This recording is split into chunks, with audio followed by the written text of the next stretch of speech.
Bienvenidos a todos, muchas gracias por sumarse a este webinar. Este webinar está, organizado por el CPCI, por el Consejo Profesional de Ciencias Informáticas, donde en conjunto con David y con Marcos venimos dando ya desde hace muchos años en distintos tipos de cursos, principalmente cursos de seguridad informática, de forense y OSINT. Tanto Marcos, David y yo formamos parte de Centrux. Centrux es una organización que nuclea, o una comunidad, como decimos nosotros, que nuclea gente especialistas en seguridad informática y informática forense y OSINT. Es una distro, la cual invitamos a todos a que, si quieren, se la puedan descargar, chusmear, utilizar, probar. Y desde Centrux y a través del CPCI eh, organizamos una serie de cursos de informática forense, informática forense inicial, informática forense avanzado, curso de SIN, y dos cursos de seguridad ofensiva, que está arrancando y sobre el cual vamos a hacer el webinar y algunas demostraciones en vivo, y después un segundo curso de seguridad ofensiva avanzado, que habitualmente la gente que realiza este curso siempre se queda con ganas o les pica el bichito de ir por más, y con lo cual está ese segundo nivel, ese curso avanzado. Dejo la intro de lado, le paso la posta a David para que, bueno, empiece con la demostración y con el contenido para el día de hoy. Muchas gracias a todos. Al final de la clase o del día de hoy pueden hacer preguntas o las van haciendo en el chat y después las barremos, las vamos contestando. Y bueno, les invitamos a todos que se sumen al curso. Muy bien, chicos, ¿cómo estamos? Muy buenas tardes, muy buenas noches. Gracias a Germán por la introducción. La idea del webinar debe hacer un pantallazo general en lo que sería seguridad ofensiva. Vamos a tratar de desmistificar un poquito, ¿no? Lo que es el hacking ético, genuinamente cómo funciona desde de la perspectiva profesional.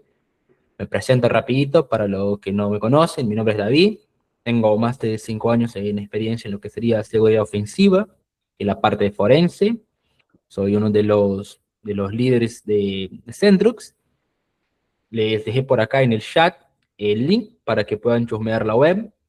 Les voy a empezar, sin gastar mucho del tiempo, a compartir algunas cositas por acá en el chat. Les quiero pasar el link de un drive, que es el drive que vamos a estar utilizando para la sesión de hoy. Van a encontrar en el drive un archivito con un PDF, que es la presentación, básicamente lo que vamos a tomar como la parte teórica. Y después también una máquina virtual, que es un Ubuntu 14.04, y la idea es tomarlo como la parte práctica, para que no nos quedemos solamente en la parte de teoría y vayamos también apuntando a la parte práctica, ¿no? Empiezo a compartir pantalla rapidito. Por ahí si me pueden confirmar por el chat que se ve bien, se escucha bien, vamos bien. Perfecto por el momento, ¿eh? Dale, perfecto. Acá me confirma que está bien. Bárbaro, perfecto. Gracias, Lionel, que nos dice por acá que ya podemos ver la pantalla. Eso es lo que van a encontrar en el Drive. Meta 3 es el laboratorio, es una .va, es un Ubuntu 14.04, que lo tengo levantado en VirtualBox, por acá. Y después la presentación que vamos a utilizar para la clase de hoy.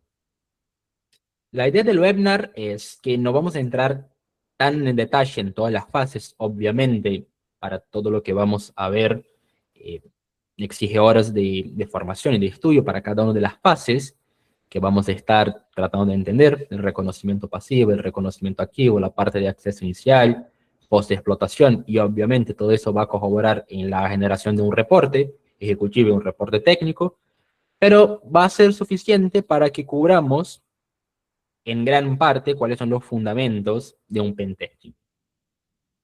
Obviamente que antes de empezar, todo lo que es la parte práctica, todo lo que son las definiciones y aplicaciones de los comandos como tal para explotar una dicha vulnerabilidad. De hecho, tengo un caso práctico muy interesante para trabajar, es una CVE de 2015. Obviamente vamos a estar trabajando en un entorno legado. La idea es más que explotar vulnerabilidades actuales y contemporáneas ahora, fundamentar, solidificar los conocimientos básicos de cómo efectivamente funciona la metodología, ¿no? No sé si vamos a llegar a efectuar la parte práctica de escalada de privilegios, pero seguramente por lo menos acceso inicial, la parte de numeración, de reconocimiento, lo vamos a hacer sin ningún problema. Algunas definiciones a tener en cuenta cuando tratamos de entender qué es efectivamente el pentesting. La podemos definir, por un lado, como una evaluación de seguridad ofensiva. Es interesante la parte de ofensiva porque vamos a tener un target. Este target ya vamos a ver, puede ser una red, un tramo de una red, una aplicación web, ¿por qué no? Por ahí más adelante en el curso completo vamos a abordar todo un eje con vulnerabilidades web. Vamos a pensar algunas cositas más modernas, más contemporáneas, ¿no? Que se pueden encontrar en frameworks actuales. Pero a grandes rasgos, en primera instancia, por lo menos pensemos que el pentesting va a ser esta evaluación de seguridad ofensiva, controlada y autorizada, obviamente, sobre una estructura o una aplicación.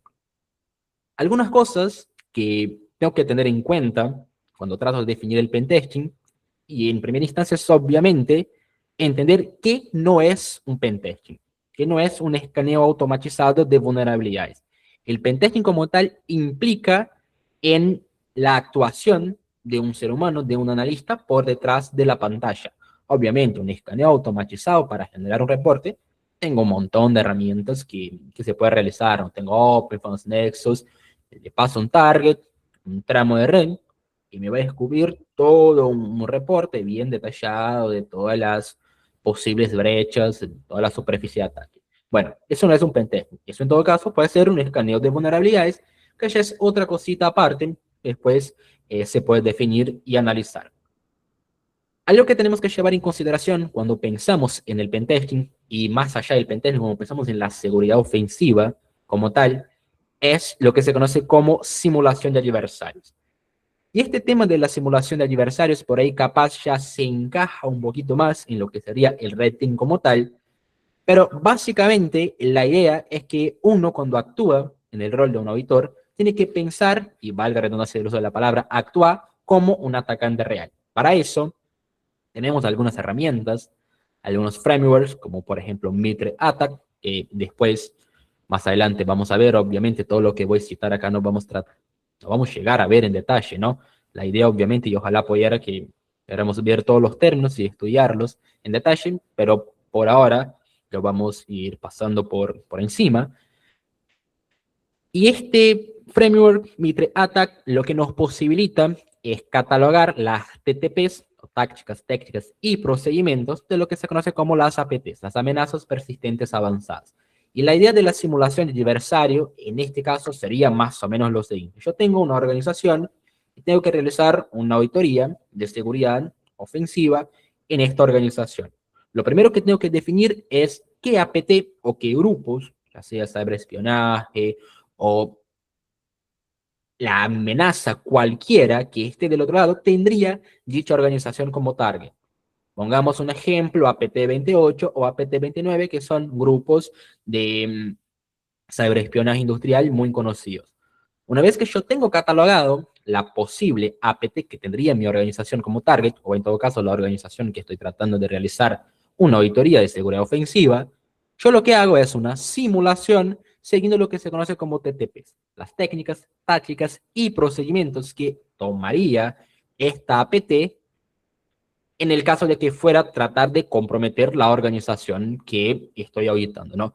Y a partir de este punto, una vez que tengo mapeado las TTPs de la posible APT que tendría mi organización como target, empiezo con el proceso como tal de la auditoría. El propósito de la auditoría es demostrar el impacto, es decir, más allá de encontrar un fallo y apuntar que, mira, existe un fallo de seguridad acá, tengo que demostrar que efectivamente se puede lograr explotarlo a través de lo que se conoce como una prueba de concepto. Después, más adelante, acá en la charla lo vamos a ver. Vamos a hacer una pequeña prueba de concepto con una CB de 2015. El objetivo final de todo este proceso es mejorar la postura defensiva mediante recomendaciones precisas. Recomendaciones, obviamente, que va a llegar a través de un reporte. Por lo general tenemos un reporte ejecutivo y un reporte técnico. Hay sus diferencias, hay sus similaridades, hay que llevar en consideración más que nada el lenguaje que quiero comunicar, y cada uno obviamente tiene su destino. El reporte ejecutivo, por lo general, estamos pensando en el CEO, en el CTO, en lo que sería la parte de gestión, mientras que el reporte técnico casi siempre está direccionado a lo que sería el departamento de IT, o en todo caso el departamento de Blue Team, que va a tomar esto como una base para empezar a pulir las medidas de seguridad desde la perspectiva defensiva, ¿no? Obviamente, hay algunas otras cositas a llevar en consideración, como por ejemplo, cuando pensamos en lo que sería una auditoría de seguridad ofensiva, tenemos que llevar en consideración que más allá de medir o de buscar medir y encontrar una relación entre una vulnerabilidad y una posible amenaza, es medir el tiempo de respuesta y el tiempo de detección desde el SOC, y en cuánto tiempo, con base a esta métrica, va a poder detectar y efectivamente mitigar, por ejemplo, un servidor de comando y control. Ese sería alguno de los objetivos finales cuando pensamos en lo que sería un pentesting. Por acá me sonó Meet, creo que hay alguien en... ¿Me lo voy a permitir? Okay, ahí está. Bien. Cualquier pregunta, chicos, consultas que tengan, vayan tirando por acá en el chat. Solo tengo una pantalla, me voy saltando entre las pantallas, pero vuelvo para acá, o sea, alguna consulta o lo que sea, y de todo caso, al final de la sesión vamos a tener un tiempito para las consultas y toda esta parte, ¿no? Pero bueno, seguimos con esta primera parte teórica de lo que estamos tratando de entender. Tipos de evaluación, o los enfoques, en todo caso, que puede tomar un pentesting. Es muy interesante esta parte, porque a mí me gusta cómo se nombran, ¿no?, los enfoques. Tenemos lo que se conoce como el black box, o una caja negra, literalmente, en que en este caso el auditor o la persona que está tomando el rol del atacante en el caso de una emulación adversaria, o el equipo, no tiene conocimiento previo de la infraestructura. Sin IP, sin código, ni cuentas, no tengo ni siquiera un acceso inicial con bajas credenciales, y voy a simular efectivamente cómo ocurriría un ataque de un atacante externo aleatorio en Internet. Por ahí muchas certificaciones de ciberseguridad, como por ejemplo CPEN, yo estoy preparando ahora la certificación, y básicamente es una auditoría de caja negra, 24 horas, y lo único que tenés es una conexión con VPN y una dirección IP, una URL, y a partir de ahí tenés que realizar toda la auditoría. Pero bueno, no es el único tipo de auditoría, el único tipo de enfoque que encontramos a nivel de lo que sería seguridad ofensiva. Tenemos también lo que se conoce como Gray Box, que sería un enfoque basado en un conocimiento parcial. Por ahí puedo tener un acceso con credenciales básicas o de bajo privilegio. El propósito obviamente sería, posterior a lograr este acceso, realizar escalada de privilegio. Tengo también por ahí alguna documentación básica que puedo operar a este nivel, y casi siempre lo que sería un enfoque Gray Box está pensado para simular ya sea amenazas internas o usuarios maliciosos, que se conoce como los insiders. Es un tipo, si podemos pensar así, de ataque a nivel de ciberseguridad, en que el actor está actuando desde adentro de la organización y obviamente va a tener algunos privilegios en comparación con un individuo que está actuando desde afuera, como credenciales de bajo nivel. Y por último, tenemos el enfoque caja blanca, o lo que se conoce como white box, que parte desde un punto de transparencia total. En este caso, ya tenemos acceso al código fuente, podemos pensar en análisis de código, podemos pensar en SAST, en DAST, análisis estática, análisis dinámica, tenemos diagramas de red, lo que nos va a guiar en lo que serían los próximos pasos, como un pivot, por ejemplo, saltar para otros tramos, y también tenemos acceso a estas configuraciones. La idea, cuando tratamos de un enfoque white box, es buscar la máxima cobertura de seguridad posible. Por ahí, en el mundo real, Vamos a encontrar los tres enfoques a depender del contexto organizacional, del por qué si está solicitando una auditoría de seguridad ofensiva en el contexto de la organización, es porque necesita alguna certificación, si es una evaluación de seguridad trimestral, va a depender del contexto. Pero tenemos estos tres enfoques, Black Box, Gray Box y White Box. Cuando pensamos en lo que sería ciberseguridad, y acá vamos un poquito más allá de lo que sería la seguridad ofensiva, obviamente existe una necesidad de estandarizar la comunicación. Y eso de hecho va más allá de lo que es la seguridad, ¿no? Cuando pensamos, por ejemplo, en lo que sería redes, para que los dispositivos puedan comunicarse con más fluidez y existe esta comunicación tan globalizada, por ahí en la década de 70 nace el modelo OSI con las 7 capas y el propósito no es nada más, nada menos que estandarizar un modelo de comunicación. Se implementa a un nivel práctico, modelo TCP/IP, y más una vez, tenemos los protocolos, en sus múltiples capas, que está tratando de realizar una traducción de la información en todos sus estados. Se quieren pensar desde la capa de aplicación hacia los pulsos electromagnéticos, pulsos de luz, fibra óptica, coaxial y su reconstrucción del otro lado.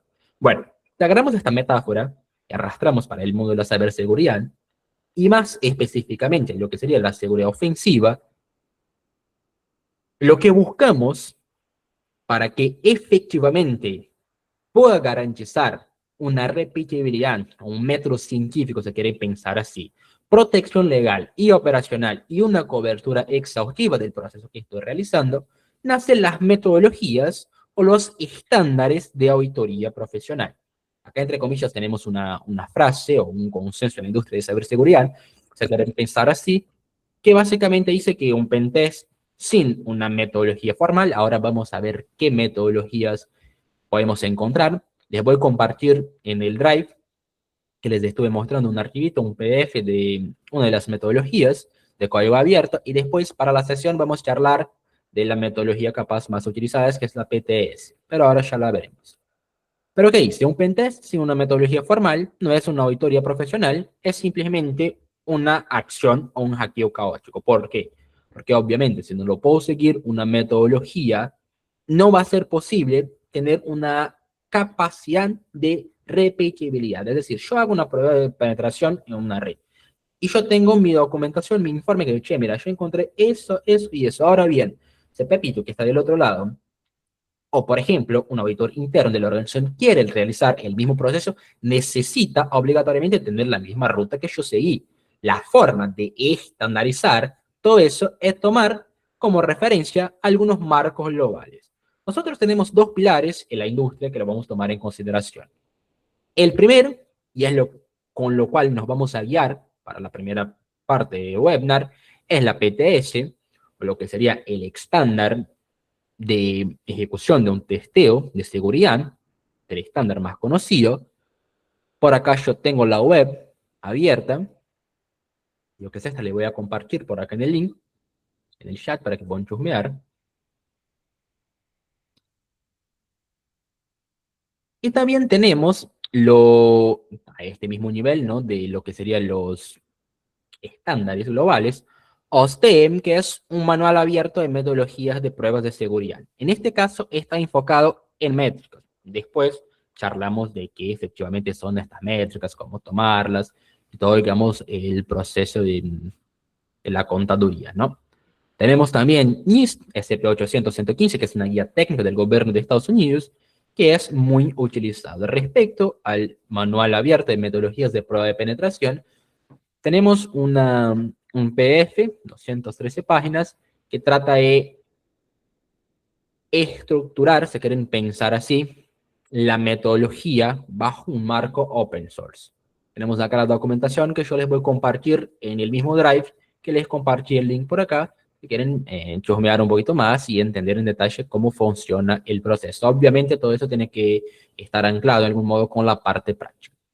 Ahora bien, basándose en el PTS, que es el estándar de efecto que vamos a utilizar, tenemos un ciclo de vida. Nosotros en ciberseguridad nos encanta trabajar con ciclos, y dígase de pasaje, valga la redundancia, ciclos repetitivos, ¿no? Cuando pensamos en un analista OSINT, tiene sus ciclos de investigación, si pensamos en la respuesta a incidente también, tenemos un ciclo, si pensamos por ejemplo, hasta mismo en los estándares que rigen el fundamento de la seguridad a nivel de redes, ¿no? Que sería la tríada de la CIA, estamos trabajando de alguna manera con un ciclo, que tenemos en esta estructura algo repetitivo, cíclico, que funciona como un sistema de retroalimentación.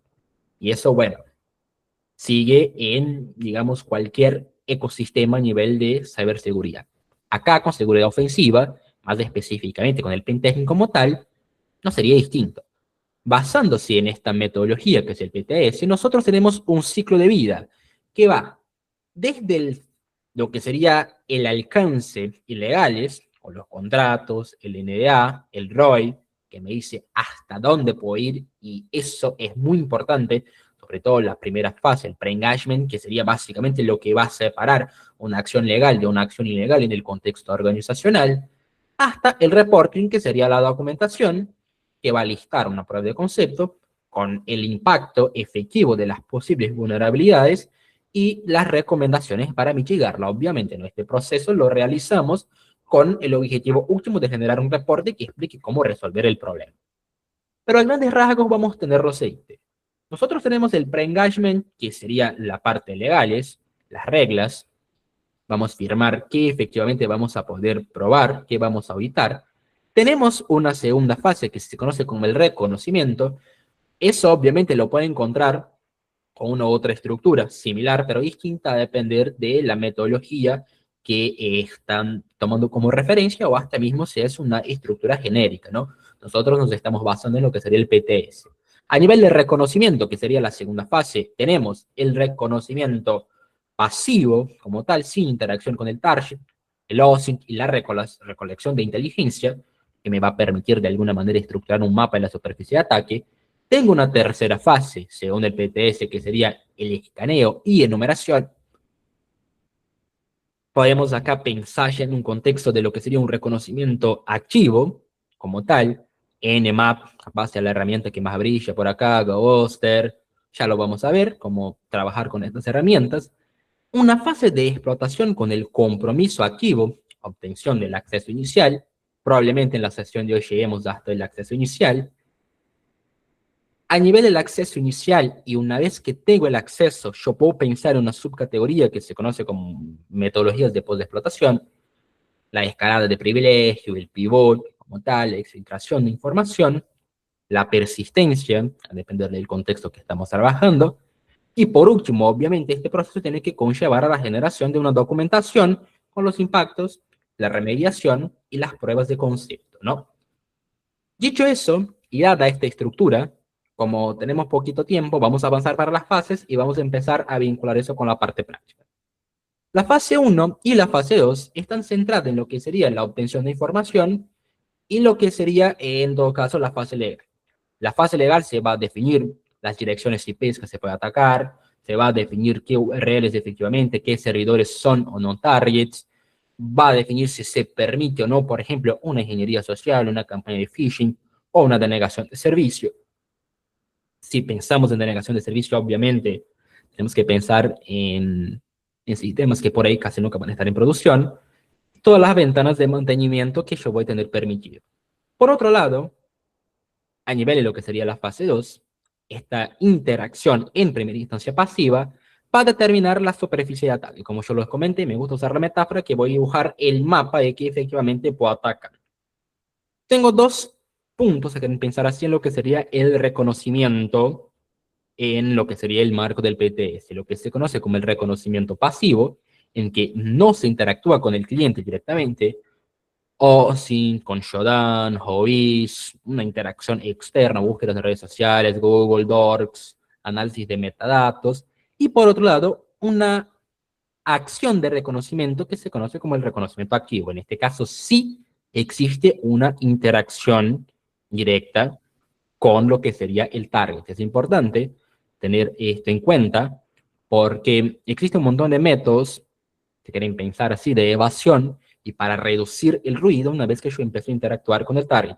Por ahí también no vamos a llegar, por lo menos acá en el webinar, a ver la parte de lo que sería Wireshark del otro lado, pero si yo levanto mi host, empiezo a escuchar la interfaz de REN, tengo Nmap, corriendo de un lado y Wireshark, van a ver que vamos a generar un montón de ruido, un montón de huella digital, y en lo que sería una infraestructura de un SOC, estas herramientas de alguna manera van a estar generando telemetría, lo van a enviar desde la telemetría que está generando hasta un 100, que es una plataforma de Big Data, todo eso se va a correlacionar, se va a normalizar, y en un dashboard va a generar alertas.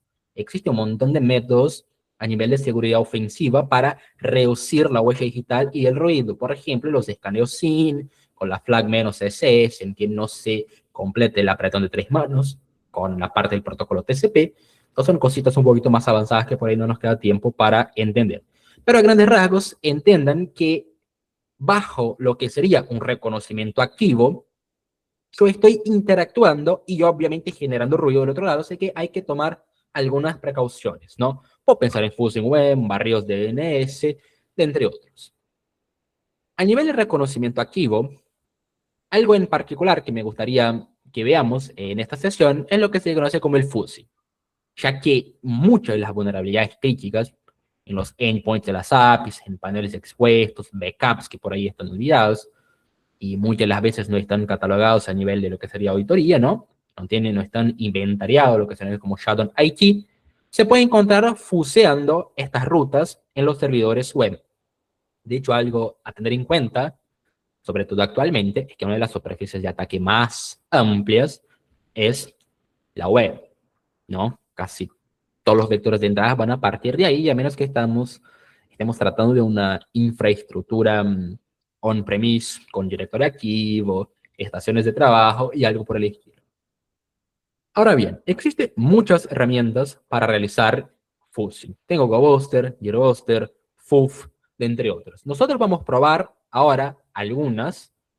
Vamos a trabajar con GoBuster, si no me equivoco, y creo que tengo FedExBuster. Hay algunas diferencias entre estas herramientas, por ahí sobre todo la cuestión de la recursividad. Si bien yo puedo activar recursividad en GoBuster, tengo FedExBuster que ya lo realiza de manera automatizada.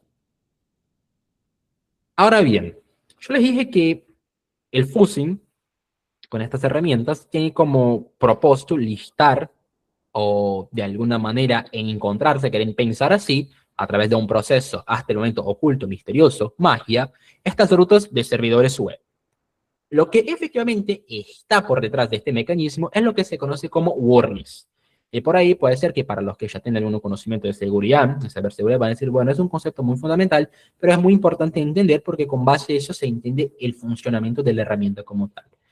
Las warnings son archivos de texto masivos con posibles rutas, contraseñas, payloads, nombres de usuarios, ¿por qué no? Y a través de esta estructura, lo que hacen estas herramientas, como GoBuster, por ejemplo, es probar un ataque de fuerza bruta a través de diccionarios. Estas URLs van a funcionar como diccionarios y básicamente desde un target voy a empezar a probar. Existe la ruta admin, existe la ruta PHP, assets, images, .js. Estoy buscando, por ejemplo, por extensiones. Todo eso a través de un diccionario. Bien, el estándar de la industria es la checklist, es una colección preinstalada en Kali Linux y sirve para listar ya sea passwords, por ejemplo, listas de passwords de brechas históricas que ya estuvieron expuestas, todo eso por fuerza bruta, y también por realizar un listado para encontrar directorios web como tal. Ahora lo vamos a hacer en la práctica. Tengo por acá, a ver, uno de las terminales que está limpia, lo siguiente.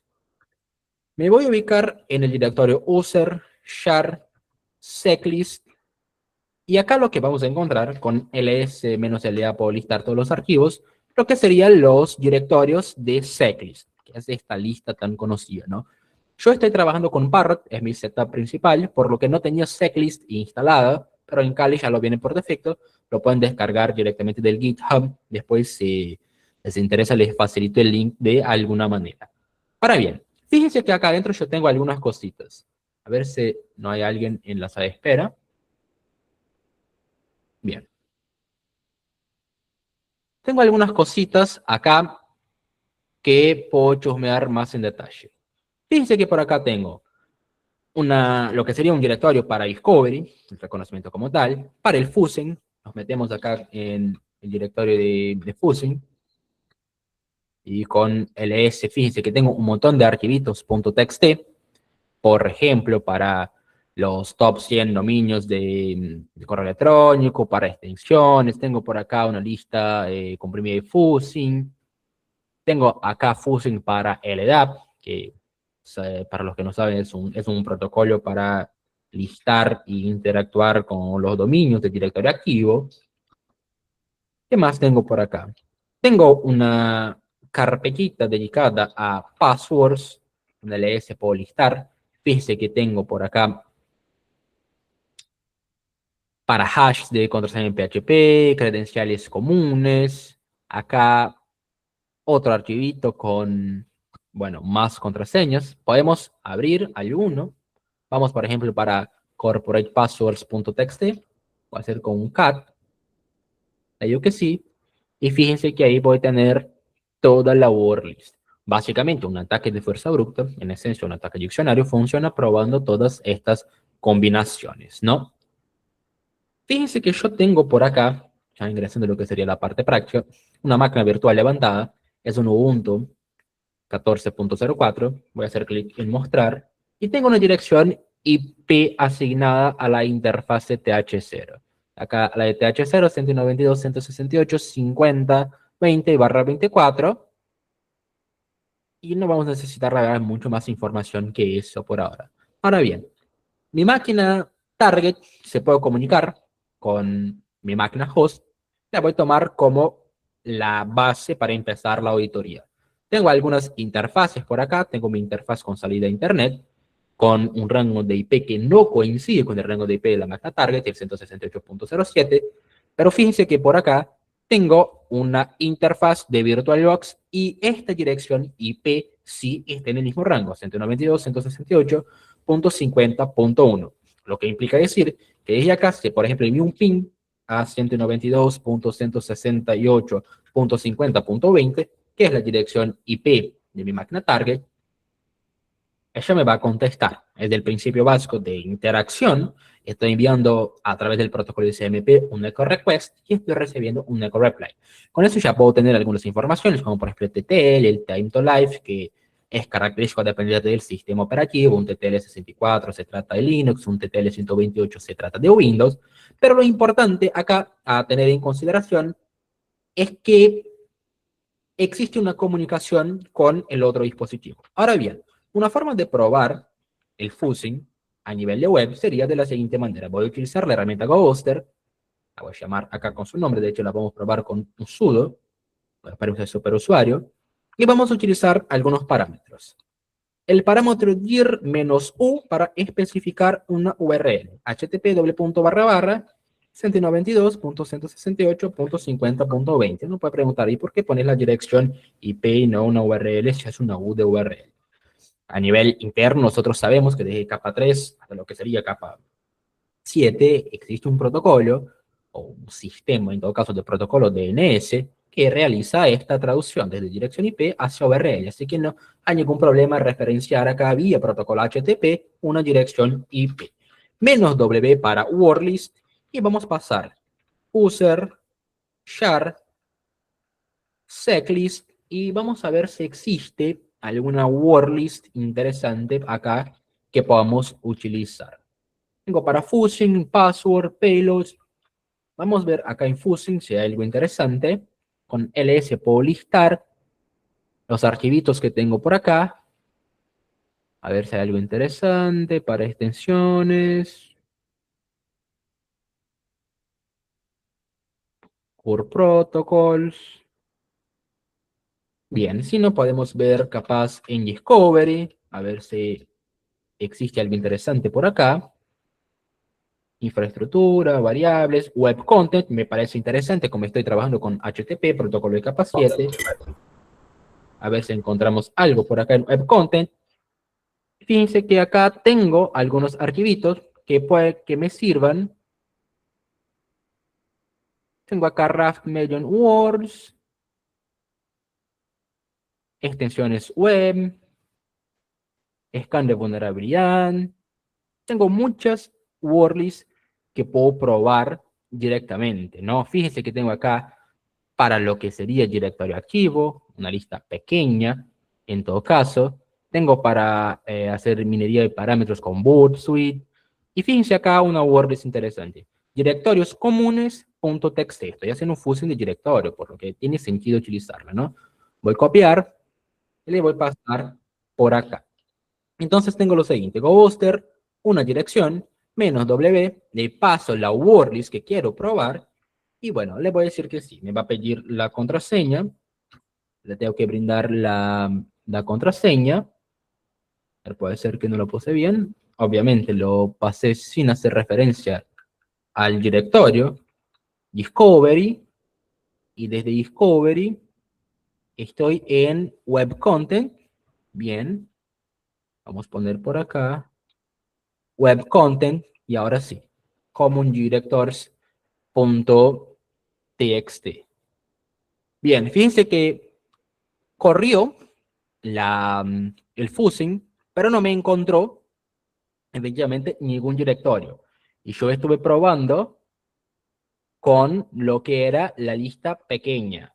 Ahora bien, vamos a probar con otra wordlist. A ver si podemos encontrar algo más interesante. Una un poquito más grande, no sé, la pequeña no me devolvió ninguna información. O sea, la común. Acá tengo una de Gearbuster. Vamos a probar. Small, Medium. Vamos a probar con esta que está acá. Ya es un poquito más grande, debe haber un poquito más de combinación. Vengo por acá y lo único que voy a cambiar es el último punto adentro de este directorio, que ahora voy a utilizar este otro archivito. Y fíjense que ahora sí, empieza a pasar algo interesante. Empiezo a hacer un fusing, pero ahora me empieza a devolver directorios. Ya me encontró un directorio de uploads, un directorio de chat, Drupal, phpMyAdmin, y sigue ejecutándose. Acá está el progreso, la cantidad de combinaciones que he probado y la cantidad total que hay. Algunas cosas ya puedo inferir con base a lo que tengo por acá, ¿no? Lo primero es que hay un servicio web efectivamente que se está ejecutando. Lo que puedo hacer, aprovechando que ya estoy en este contexto de reconocimiento, es lo siguiente. Puedo correr un nmap directamente a esta dirección IP y hacer un reconocimiento. Vamos a hacer un nmap menos SB para hacer un escaneo de versiones y servicios, menos SC para que utilice las plantillas de scripts más comunes de Discover reconocimiento. Voy a poner acá menos W para el modo verboso y le vamos a pasar 192.68.50.20, que es nuestro target. Ahora bien, yo puedo utilizar menos ON y decir que quiero que todo eso sea un output que vaya hasta el archivo scan nmap.txt, por ejemplo, ¿no? Como estoy haciendo un escaneo de versiones y servicios, creo que eso debe correr como superusuario. Le digo que sí, y va a empezar el escaneo. Lo que está haciendo nmap es recibiendo, interactuando con el host directamente, a través de algunos procesos que no nos va a alcanzar a entender ahora, por lo menos más adelante, en la formación lo vamos a estudiar. Eso funciona a nivel de capa de transporte, a nivel de capa 3, sobre todo con el protocolo TCP, con el protocolo UDP, existen respuestas específicas a depender si el puerto está abierto, si el puerto está cerrado, si el puerto está filtrado, por ejemplo, y con base a estas respuestas, yo puedo intuir el estado del puerto, y aparte del estado del puerto, puedo realizar un escaneo más específico, como por ejemplo, las versiones de los servicios que se están ejecutando en determinados puertos.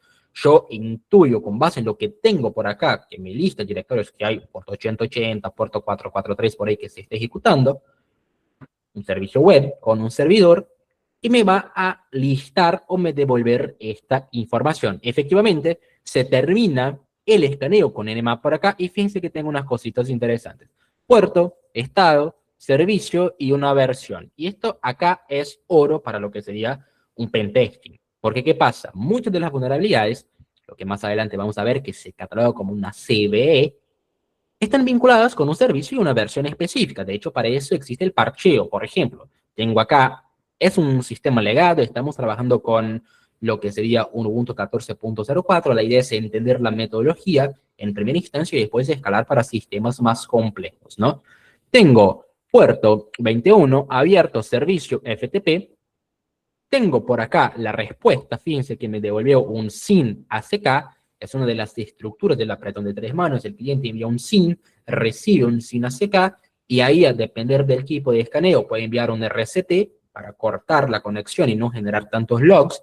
Muchos de los firewalls de segunda generación hacen un seguimiento que se conoce como stateful, sigue todo un estado de conexión con base en las flags, y acá me devuelve la versión. Por ejemplo, tengo un ProFTP, la versión 1.3.5. Eso que ven acá es la versión del servicio FTP que está vinculado con una CVE de 2015. Ahora lo vamos a ver.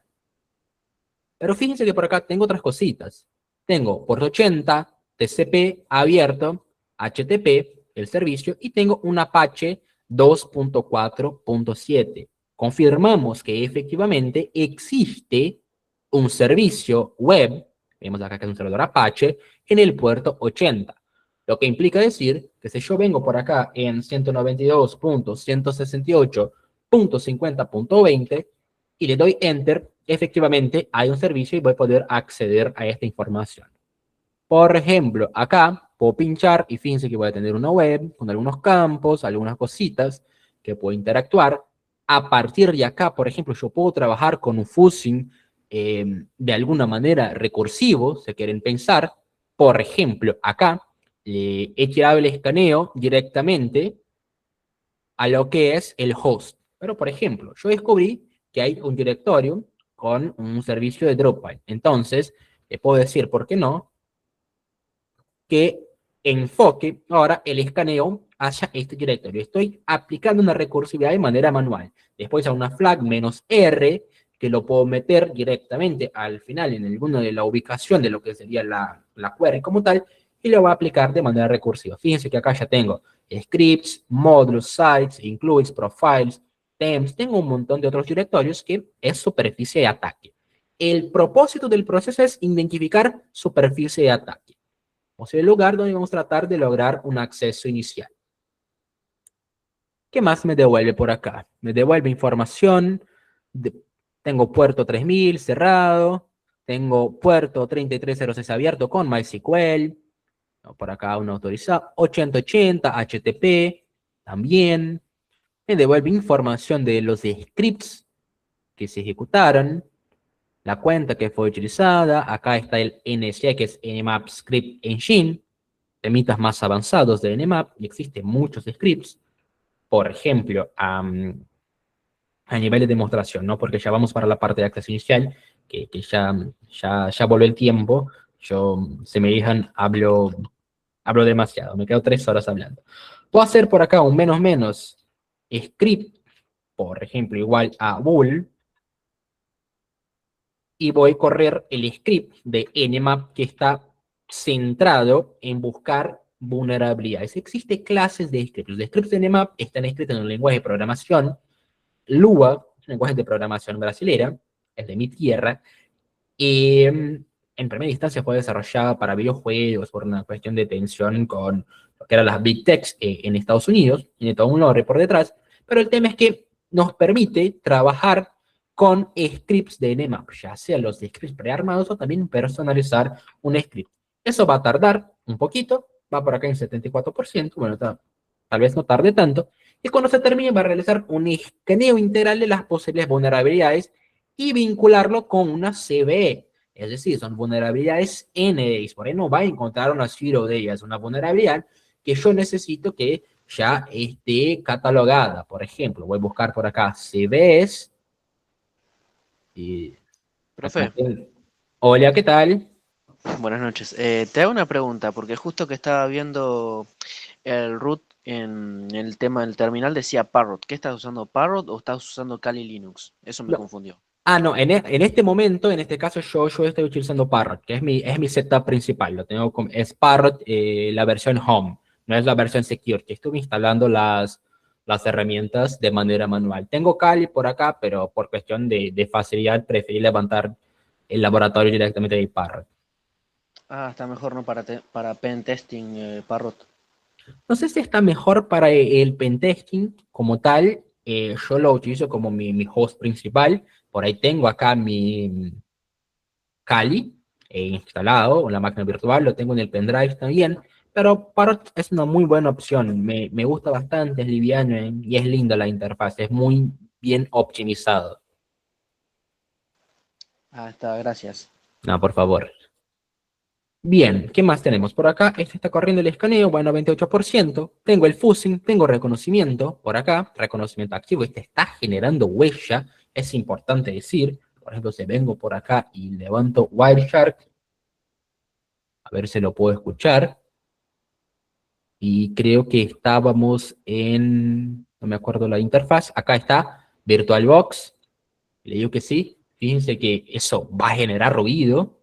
Y va a generar mucho ruido porque estoy realizando un escaneo, y de hecho acá un escaneo bastante intrusivo con el script Bull, buscando vulnerabilidades. Acá, fíjense, protocolo HTTP, protocolo TCP, de capa 4 hasta capa 7, buscando estas posibles vulnerabilidades, ¿no? Sé que hay que tomar cuidado cuando uno piensa en un escaneo activo, porque se interactúa directamente con el host. Pero bien, sigamos con lo que sería el ciclo como tal del pentesting, ¿no? Ya utilizamos la wordlist, vimos cómo funciona. La fase 3 también ya la cubrimos, ahora en la parte práctica. Puedo utilizar herramientas como Nmap, que es una herramienta principal para descubrimiento de puertos y versiones, pero ojo, no solo es una herramienta para escanear puertos, sino que te posibilita un arsenal muy amplio para reconocimiento. Hay muchas cosas que se puede hacer con Nmap.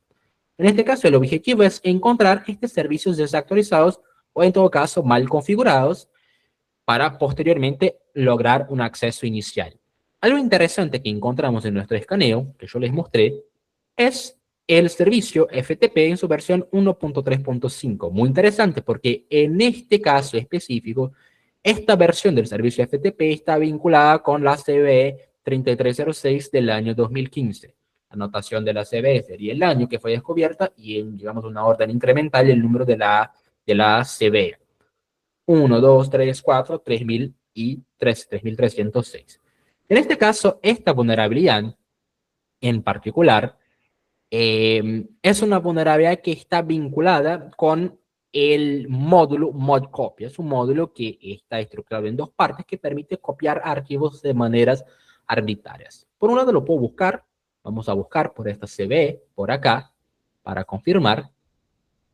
Pincho en el link y acá me va a estar catalogando, detallando esta CVE que efectivamente es, no es una, en este caso, una CVE que está vinculada con el modcopy.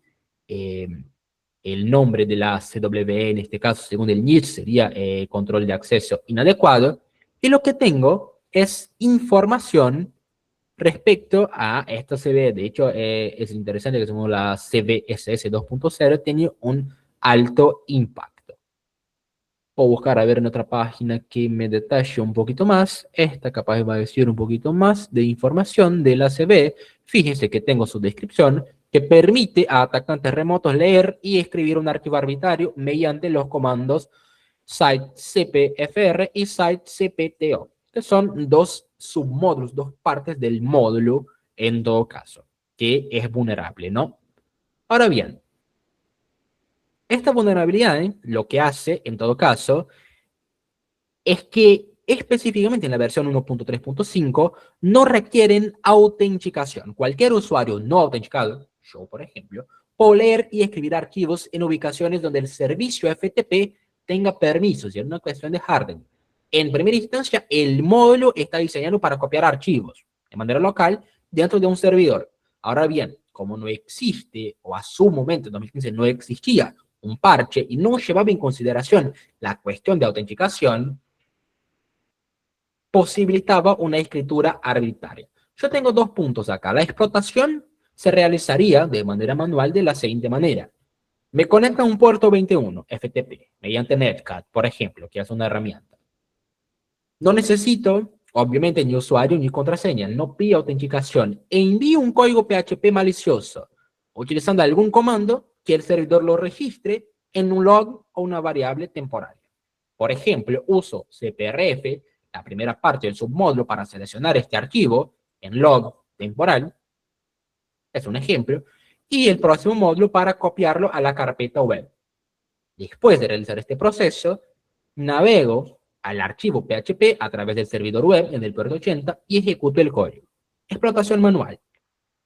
Puedo hacer lo mismo, por ejemplo, utilizando Metasploit Framework, que piénselo como lo que es Nmap para el reconocimiento a nivel de redes, el reconocimiento y escaneo de puertos con sus scripts, tenemos Nmap para la explotación de vulnerabilidades de manera automatizada. Por acá nos pregunta Marcelo, ¿y cuándo tenemos WALF y tenemos que llegar al target?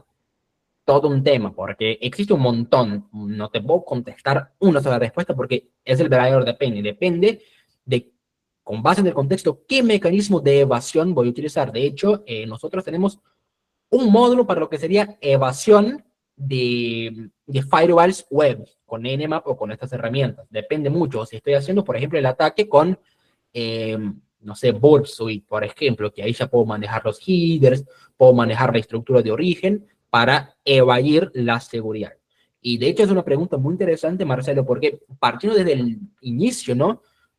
Muy poco probable vamos a encontrar cualquier servicio que no tenga ni siquiera un firewall web del otro lado. Siempre nos vamos a deparar con este escenario. Por eso es importante entender los mecanismos de evasión, digamos, para esta estructura. O para estas estructuras. Pregunta, justo que habló del firewall, esa de evasión de firewall. Se me ocurrió justo una, curiosamente. ¿Cuál sería la dificultad de evadir el firewall de Windows, por ejemplo? Ok, va a depender mucho del contexto. Si estoy pensando con el firewall de Windows, a nivel de lo que sería el dispositivo final, un usuario web, o si estoy trabajando con directorio activo, cómo estoy realizando el reconocimiento, si ya tengo acceso inicial, si, no sé, por dar un ejemplo muy trivial, una macro VBA en un archivo Word, que una vez que esté adentro y acepto de alguna manera los permisos de ejecución, me va a utilizar como dropper para descargar otros archivos y efectivamente los módulos del malware. O ingresar con ingeniería social, por ejemplo. ¿Por qué no? No existe mejor evasión de firewall que hacer que el que está desde adentro haga clic y me dé los permisos, es decir, abrir la puerta desde adentro. Pero bueno, O va a sea depender del que, contexto. claro, o sea que también, por ejemplo, cuando yo conecto un dispositivo externo a la computadora, digamos, el firewall también se encarga de bloquearlo si es que yo no tengo permiso de administrador para que se conecte. Depende mucho del firewall. Yo no confiaría mucho en el firewall de Windows, por ejemplo. O sea, va a depender del firewall y de qué contexto. Si vos me preguntás si el firewall de una organización que tiene un determinado nivel de madurez, a nivel de lo que sería seguridad, que tiene políticas, que sigue digamos, un reglamento basado en lo que sería el hardening y buenas prácticas, puede ser que sí, capaz en un computador personal o de una organización que no piensa desde esta perspectiva proactiva cuanto a lo que sería respuesta ante un compromiso, puede ser que enchufas un pendrive físico y, bueno, un pendrive físico, ¿no? Porque existe pendrive virtuales también, pero un medio físico USB y bypasseas de alguna manera lo que serían las medidas de defensa. Igual hay que pensar en firewall más allá de una aplicación. Tenemos que pensar los múltiples niveles de firewall, primera generación, segunda generación, next generation. Tenemos que pensar, por ejemplo, que firewall de primera generación están basados en análisis aislado, análisis paquete por paquete. Un firewall de segunda generación, estoy trabajando, por ejemplo, con un contexto de seguimiento de sesión, stateful y más.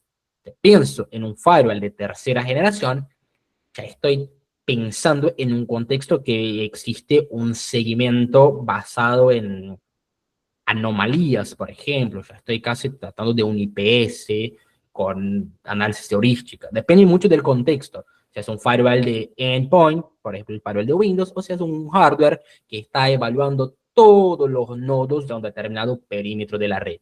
Va a depender mucho del contexto para que podamos contestar si efectivamente puedo o no bipasear o evadir un firewall en un determinado contexto. Por eso, obviamente, previamente hay que realizar todo este reconocimiento, este proceso de análisis, ¿no? No sé si contesté la pregunta. Sí, sí, es un toque medio complicado de entenderlo, porque yo, o sea, yo recuerdo que Windows, digamos, es como, ¿cómo puedo explicarlo?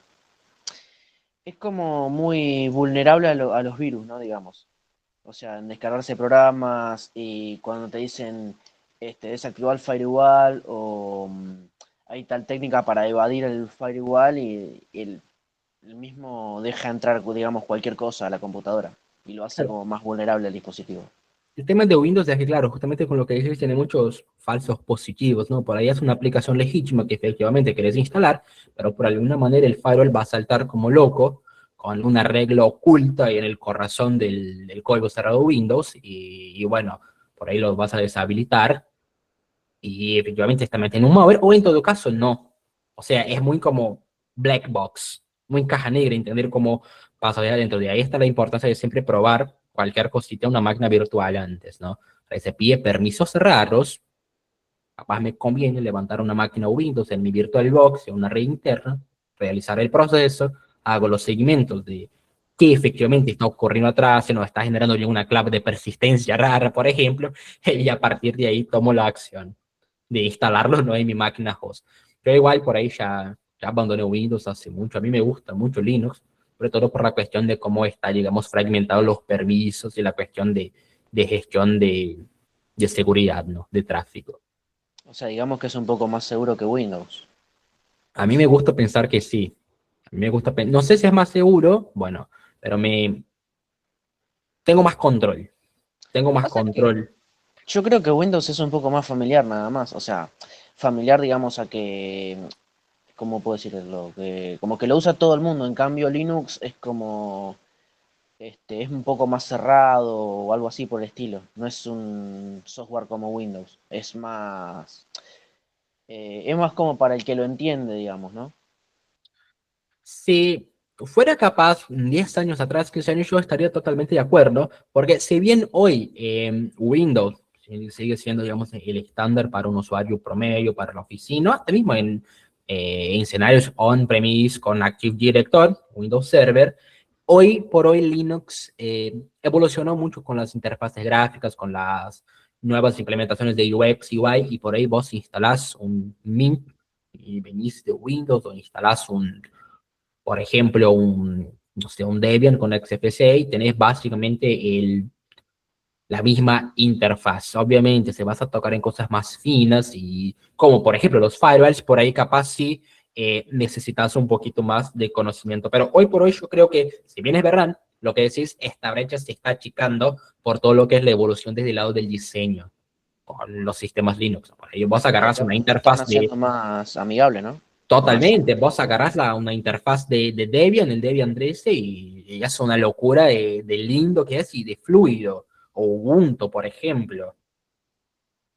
No, mira, no estaba tan actualizado eso. Yo, digamos, porque, o sea, uno ve a Windows y lo ve como más amigable, más cómodo. En cambio, Linux, Kali Linux, Parrot y los demás sistemas operativos que son software libres, digamos, no son tan amigables y la gente creo que no entendería una persona, digamos, que no tiene tanto conocimiento de informática, digamos que no, tirando códigos y esas cosas, no entendería tanto. Por ejemplo, para descargarse un programa o para ver el listado de todos los programas que tiene, ¿no?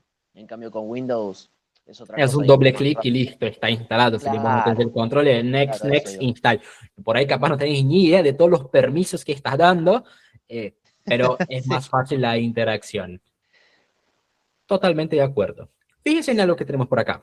Yo les dije que el proceso para explotar Modcopy sería conectarme a este puerto, subir un payload malicioso, PHP, utilizar el submódulo CPFR y CPTO y ejecutarlo. Ahora bien, existe una herramienta que seguramente ya escucharon, que es Metasploit. Dice que por acá lo he ejecutado, MSF Console, para levantarlo, me aparece por acá la vaquita, el dibujito va cambiando, y yo tengo una versión de servicio FTP 1.3.5.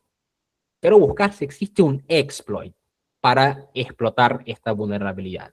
Voy a hacer un search adentro de MSF, fíjese que estoy en la terminal distinta, para este servicio en esta versión. Para nuestra suerte y la magia de lo que sería la edición y la preparación previa de la clase, hay un exploit por acá, que es un exploit justamente para explotar esta vulnerabilidad, o esta CVE. Fíjense que está por acá, es un exploit 2015, está ubicado en esta base de datos local a nivel de mi dispositivo, y lo puedo utilizar. Vamos a tratar de explotar esta vulnerabilidad de manera automatizada. Voy a hacer un comando por acá, voy a seleccionar el exploit, use, y lo puedo marcar ya sea por el ID o por el nombre completo, use 0, y yo que sí, me va a cargar un poquito, y fíjense que me dice, no hay ningún payload configurado, por default me puso el payload Unix Reverse Netcat. Podemos hacer algunas cosas por acá. Show options me va a listar las opciones o los parámetros que necesito configurar para explotar esta vulnerabilidad. Como ya nos pasamos del tiempo, lo vamos a hacer rapidito para que entendamos el proceso y cerremos con post de explotación y el reporting en la teoría. El rhost es el host remoto. Yo sé que mi host remoto es la dirección IP que tengo por acá, el 192.168.50.20. Puedo hacer un set r hosts, el host remoto, 192.168.50.20. Tuki, le digo que sí. Fíjense que ahí ya me seteó el host remoto. Acá arriba no hay nada seteado. Listo, las opciones, otra vez, show options. Ahora sí, ya tengo el host remoto. Puerto remoto, tengo acá el site path. Yo le dije que necesito un directorio para escribir, o es decir, que tenga permisos de inscripción. www no tiene, pero el directorio que está ahí adentro sí tiene, que es el HTML, por lo que puedo hacer un set site path y le voy a decir var www, es lo que tengo por ahí, HTML, que tiene permisos de escritura, ahí ya me lo va a setear. ¿Qué más me pide? El tmpath no me importa, ya me está enviando para la carpeta temporaria que necesitaba. El target URI no lo vamos a tocar por ahora. Va desde la raíz, mi dirección IP, y tengo que setear algunas cositas interesantes. Tengo acá el lhost 192.168.0.7. Ojo, no es que esta dirección IP no sea la dirección IP de mi máquina. Con IPA van a ver que efectivamente mi WLX, que es la interfaz de salida a Internet, que estoy utilizando para hacer la videollamada acá, es esta dirección. Pero acuérdense que yo estoy comunicándome con una máquina virtual, entonces tengo que ir a VirtualBox.net y acá tengo la dirección IP para este tramo. Voy a hacer un set lhost de mi host local 192.168.50.1. Tuki, le digo que sí, he seteado el host local. Vamos a hacer lo siguiente, voy a hacer un clear show options para listar otra vez las opciones y tengo el host remoto que quiero atacar, que ya está seteado. El puerto 80, porque sé que está en el puerto 80. Servicio web. Ahí tengo el report de FTP, es un servicio FTP, puerto 21, está bien. Tengo la dirección que quiero escribir, el payload. Tengo un target, URI, que va desde la raíz. Tengo la carpeta temporaria, TMP. Tengo el host local donde quiero recibir la shell y tengo el puerto local. Voy a recibir una conexión en el 50.1.444. Ahora bien, vamos a probar sin cambiar el payload, a ver si funciona. Creo que puedo hacer un check, a ver si me va a hacer un chequeo. Dice que se concluye el chequeo por acá para el target vulnerable, por lo que puedo probar correr el exploit en todo caso. Por ahí si no nos funciona, puede ser que tengamos que cambiar el payload directamente. Run, para ejecutarlo, va a empezar a cargar, va a ejecutar un payload de PHP. Acuérdense que por acá nosotros decimos que envía un payload, un código PHP malicioso que se va a escribir en el directorio www. Y fíjense algo interesante. Se escribió en www.html, inició una sesión y después se la interrumpió. Vamos a hacer una prueba otra vez y si no mantiene la sesión, hacemos un cambio del payload directamente. A ver qué nos va a decir. Se va a ejecutar otra vez el payload, se está corriendo con el reverse netcat. Tengo dos sesiones iniciadas, ok. Tengo una sesión iniciada, a ver si me lo va a tomar, si no listamos las sesiones que tengo iniciadas. Al parecer, Sessions, a ver si me lista algo. Fíjense, tengo acá 2 sesiones iniciadas. Entonces la anterior solo me cerró y me lo pasó para el segundo plano. Sessions menos I1, que era la sesión número 1, a ver si me deja accederla directamente. Va a iniciar la interacción con la sesión. Una vez que ya se envió el payload, en teoría ya se escribió. Y a ver si me está respondiendo. Fíjense algo interesante. Pongo ID, ya estoy interactuando con la sesión, se corrió el exploit y ahora soy www.data. Pregunto, ¿dónde estoy? Am I? Soy www.data. Ya accedí al sistema con reverse shell, sin ni siquiera tener que modificar el payload. Esto se conoce como la fase de explotación. Lo estamos haciendo de manera automatizada. Estoy adentro. ¿Qué viene después? Post-explotación. Escalada de privilegio. Puedo buscar fallos locales a nivel de kernel o permisos de SUID. Es todo un mundo. Por ahí dedicaríamos 3, 4 horas capaz para estudiar escalada de privilegios, para escalar hasta root. Fíjense que por acá yo soy, en este caso, ahí va, www.data, con mi identificador de usuario 33, mi identificador de grupo, no soy superusuario, hay acciones que no puedo ejecutar, exfiltro información, creo, a ver si por acá puedo hacer un cat, por ejemplo, en etc passwd, a ver si me devuelve. Fíjense, por acá ya tengo, por ejemplo, los usuarios que están creados a nivel de dispositivo. No puedo listar Shadow, obviamente no tengo permiso de superusuario. Tengo que escalar para exfiltrar información y a partir de acá hago lo que se conoce como el pivote. Uso la máquina vulnerada como puente para atacar redes internas segmentadas. Voy haciendo saltos. Por ahí ya es un temita más avanzado que tardaríamos bastante tiempo en entender cómo funciona la mecánica. No es difícil, pero hay que tener una buena base o solidificar antes de arrancar esta parte una buena base de redes. Cómo funciona, digamos, esta comunicación. Reconocimiento. Accedí al sistema. En este caso exploté una CVE 2015 utilizando un sistema automatizado. Post-explotación, escalo privilegio, existe información, salto para otros tramos. Tengo todo el sistema o toda la red comprometida. ¿Qué hago? El reporte, que es el entregable final. Tengo que traducir estos riesgos técnicos a lo que sería un riesgo de negocio. ¿Cómo lo voy a hacer? A través de 2 tipos de informes. El informe o la estructura del informe tiene que estar estructurada de la siguiente manera. Un resumen ejecutivo de alto nivel con el riesgo general. Una metodología, alcances y herramientas que he utilizado. Nmap, Ghost, Metasploit Framework, ¿qué más? Netcat, todas las herramientas que he utilizado. Se clasifica según el nivel de criticidad con una matriz de riesgo que puede ser cualitativa o cuantitativa. Por ahí después podemos ver técnicas de cómo funciona cada una matriz cuantitativa, cómo calcular el ALE, el riesgo anualizado, el riesgo por intrusión de representación por compromiso. Puedo pensar una matriz cualitativa basada en un mapa de calor. Y todo eso también tiene que estar acompañado con evidencia técnica, la prueba de concepto con las capturas de pantalla de todo lo que hicimos y una remediación para cada una de las vulnerabilidades.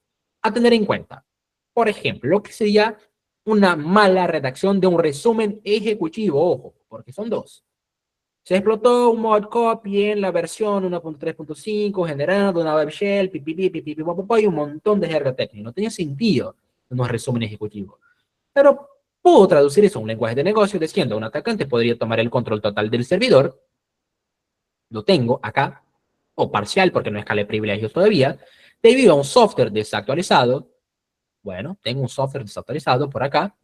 Estoy explotando, de hecho, FTP en su versión 1.3.5, permitiendo el robo. Acá ya estoy filtrando algo de información, puedes filtrar los hashes de las contraseñas, o alteración de los registros corporativos. Puedo usar anexos, gráficos de tortas, barritas, mostrando la vulnerabilidad por criticidad, y siempre es un resumen de la postura general de seguridad, a nivel de resumen ejecutivo. Después, a nivel de los hallazgos técnicos, que sería la última parte, o el informe técnico, si quieren pensar así, va a ser una sección que ahí sí está dedicada para el blue team y desarrolladores, utilicen todas las herramientas técnicas que quieren, para describir la vulnerabilidad. Un título, un identificador, por ejemplo, lo que hicimos fue un RCE, vía modcopy, una ejecución remota de código, la severidad, que se calcula con base a una CVSS. Creo que ahora estamos con la 4.0, que ya metió algunas cositas de IA, es una calculadora para calcular la criticidad. Después, seguramente, en lo que sería el curso completo por parte del CPCI, vamos a trabajar con CVSS, porque lo que culmina el proceso después del pivot, la escala de privilegio y todo eso que lo vamos a hacer en detalle, es justamente generar este reporte. Pongo la prueba de concepto, los pasos y códigos, captura de pantalla para reproducir el fallo, todo lo lindo que hicimos, con los comanditos que fuimos encontrando, y la remediación. Por ejemplo, actualizar ProFTP a una versión superior a la 1.3.5 o deshabilitar modcopy en ProFTP.conf. Sería, digamos, la estructura técnica que llevaría a nivel de los hallazgos. Para cerrar, y ya nos pasamos como 20 minutitos de lo que debería ser el tiempo, un pequeño pantallazo de lo que es esta métrica de riesgo. La CVSS es un estándar de la industria para evaluar la severidad de las vulnerabilidades informáticas. ¿Le asigna una puntuación de 0 a 10? ¿Al azar? No. Existen algunas variables de entorno, como por ejemplo si se necesita o no privilegios para explotar la vulnerabilidad, se necesita un usuario estándar, si es local, si es a través de la web, si permite la modificación de archivo, qué tanto va a afectar el pilar de la silla, confidencialidad, integridad y disponibilidad. Y con base a estas métricas, o basando estas métricas en el vector de ataque, la complejidad, el privilegio requerido, todo lo que yo dije, confidencialidad, integridad, disponibilidad, tengo una escala de severidad que va desde el muy bajo, entre 0.1 a 3.9, hasta crítica, 9 a 10. ¿Para qué me sirve? Uno puede preguntar. Todo no es vulnerabilidad. Todo es vulnerabilidad. Pero lastimosamente el presupuesto no es infinito. Cuando acciones del otro lado tienen que tener una guía sobre todo lo que justifique el retorno de inversión, el ROI, y que yo pueda actuar desde lo más crítico hasta lo menos crítico. Obviamente una inyección en SQL, la base de datos principal de la empresa, o un RC, es extremadamente más crítico que, por ejemplo, una vulnerabilidad que me devuelve el banner con la versión de un servicio actualizado. Esta CVSS, con esta clasificación, me va a permitir accionar con base a esta estructura. Para cerrar, les dejo algunos puntos a tener en cuenta o algunos posibles errores a evitar cuando estoy haciendo un reporte. Por un lado, evitar por completo lo que se conoce como output no. Copiar y pegar todas las 3.000 líneas que me tiró Ferox Buster, escaneando los 350.000 directorios que tenía. No tiene sentido. Yo tengo que curar toda esta información. El reporte requiere este análisis, esta curaduría humana para decir, che, mira, esto acá es demasiado, eso no tiene sentido. Eso sí, efectivamente, tiene que venir acá. Los puertos más importantes, con versiones desactualizadas, lo que utilice para explotar una vulnerabilidad, o lo que podría ser una posible vector de entrada. Evitar los falsos positivos. Reportar vulnerabilidades de escáner que no fueran validadas manualmente. Tengo que realizar una prueba de concepto. En el caso de que no pueda realizar una prueba de concepto, mostrarte efectivamente dónde puede llegar. No puedo acceder al sistema, acceso inicial, usuario www, pero no puedo escalar privilegio. Pero tengo prueba de concepto de la explotación de la vulnerabilidad. Y nunca, jamás, obviamente, exponer datos sensibles, contraseñas reales, las APIs, tarjeta de crédito, capturas de pantalla en la captura de pantalla de credenciales en un entorno corporativo, todo eso obviamente no debe entrar en un reporte. ¿Las cookies también pueden ser o no? Depende, si es un cookie de sesión que se puede utilizar para hacer un hijacking, no debería, sería una información sensible. Regla de oro, para cerrar. Como diría nuestro querido tío Peter Parker, con grandes poderes vienen grandes responsabilidades. La diferencia acá entre lo que sería un cibercriminal y todas estas APTs re feas que estuvimos charlando, APT28, APT29, y un profesional de seguridad ofensiva, un pentester, es obviamente el consentimiento, lo que sería la autorización, y la ética profesional. Por eso es tan importante el pre-engagement, con el, digamos, cuando se establece el alcance de la prueba de penetración. Nunca atacar un sistema que no tengamos permisos explícitos y escritos. No, che, mira, lo podés hacer. No. no está bien, porque después no tengo nada legal para probar del otro lado. Chicos, a grandes rasgos, eso que vimos es lo que sería los fundamentos de una prueba de penetración. Obviamente, si se pone más feo, hay un montón de cosas para ver. Imagínense que para cada una de estas fases que vimos del reconocimiento vamos a llevar ahí unas 2 clases de 3 horas para entender y practicarlo en detalle con entornos más complejos también, porque lo estuvimos haciendo con una máquina legado, estuvimos trabajando con un Ubuntu 14.04, por ahí hay un montón de infraestructuras más modernas. La idea acá es estructurar más o menos cómo funciona la metodología y a partir de ahí ir escalando para entornos más modernos, ponerle con la parte de seguridad web. Vamos a apuntar a Paul Swinger Academy, que existe un montonazo de vulnerabilidades contemporáneas, pero con eso tiene un pantallazo general de cómo funciona el proceso. Acuérdense la importancia del pre-engagement y de documentar a través de un análisis crítico, una curaduría humana. No hacer un copy-paste de todo lo que me devuelve, sino que más bien exploté una vulnerabilidad. Voy a documentar efectivamente cómo lo hice con una prueba de concepto que esté curada por el analista desde atrás. ¿Alguna consulta? ¿Alguna pregunta? Si no hay más consultas, si no hay preguntas, me quedo por acá. Paso la palabra para Germán, para Marcos, si quieren hacer el cierre del webinar. Y si hay preguntas, obviamente, quieren por el chat, háganlo con el micrófono y estoy acá para contestar.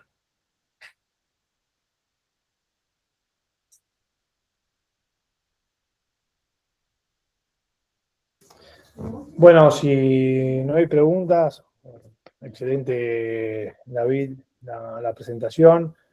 Los invitamos a todos a que se conecten con el Consejo Profesional, si están interesados en sumarse al curso. Como dice David, no es lo mismo 16, 20 horas con prácticas que una introducción en un webinar. Pero bueno, invitarlos a un curso que es sumamente interesante.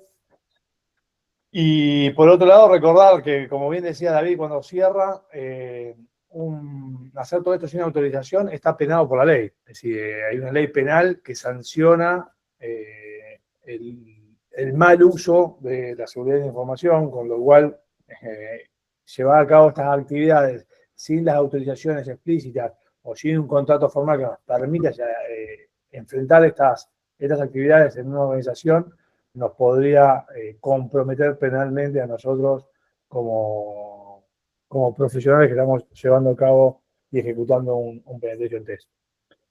No es para asustarlos, pero bueno, es la realidad. Simplemente agradecerle al Consejo Profesional, a David, Marcos, no sé si vos querés aportar algo, si no, ya libramos al resto de la gente. Excelente todo. Sigamos, la verdad, muy, muy buena charla. Felicitaciones, Debbie. Así que la verdad, muy, muy bueno. La verdad, excelente. Muy, muy bueno. Por favor, gracias a ustedes por estar y por escuchar. Acuérdense que mañana también, si no me equivoco, hay otro webinar, ¿no? Mañana hay un webinar de forense. Está Marcos. Así es, junto con Germán. Sí, mañana está el de informática forense, exactamente, webinar. Bueno, muchas gracias a todos, buenas noches, los liberamos y gracias por haberse sumado. Muchísimas gracias, chicos. Nos vemos.